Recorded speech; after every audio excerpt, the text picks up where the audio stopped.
Hey, welcome back to the channel, survivors. If you're watching this, congratulations, you've made it this far. Before we get started, check out the link in the description to download our ebook. Check out our merch, brand new Christmas stock. Use the discount code YouTube. Link in the description. Now let's get back to the video, which honestly means you're already doing better than my last attempt at a water filtration system. Do not ask what happened to that, so here's the deal. The power's out, the grid's down, my phone's at 12%, and I've been using a calculator to count my canned goods because apparently that still works. But you know what hasn't let us down? The sun. The beautiful, free ball of fire in the sky that's been showing up every single day for billions of years without filing a single complaint. So today, we're going to do what humanity's been trying to do for centuries. We're going to steal that energy. The power's out, the world's gone, but the sun's still free. So let's steal some of it. First things first, we need materials. And by materials, I mean garbage. So grab a backpack, a respirator if you've got one. Honestly, even if you don't, just pretend you do. Your confidence is 90% of survival, and let's go exploring. We're looking for old solar panels. And I don't mean nice ones. I mean the crushed, beat-up, possibly run-over biotruck solar panels that your pre-apocalypse neighbors threw out because they were slightly less efficient than they used to be. Those things are gold now, gold-colored garbage. While you're out there, grab literally any wires you can find. Copper wire, aluminum wire, that mysterious bundle of wires you found in an abandoned Best Buy that might be a fire hazard. Throw it in the pile.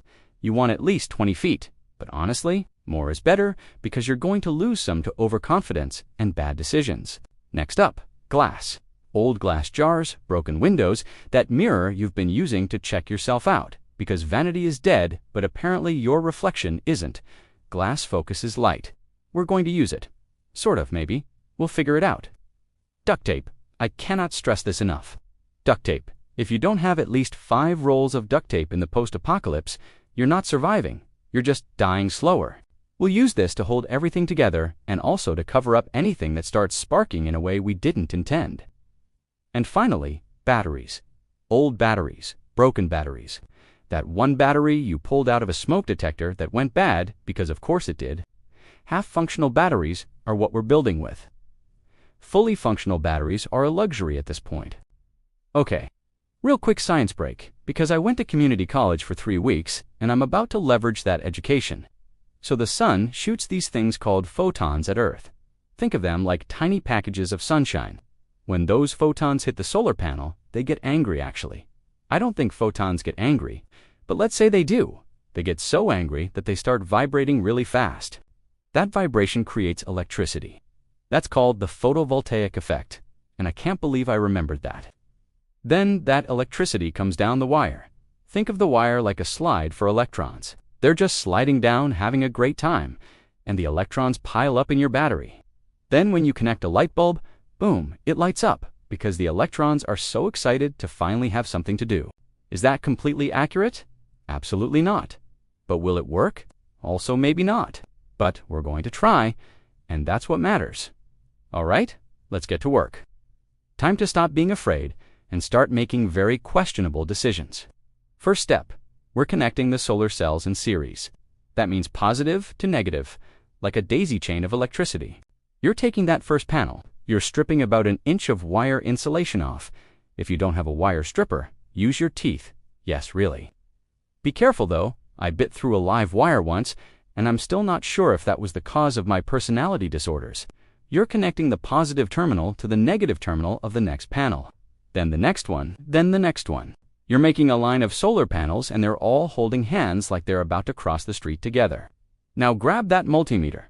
This is the most important tool you have. If your multimeter's working, great. If it's not, just assume everything's fine and keep going. Set it to voltage mode.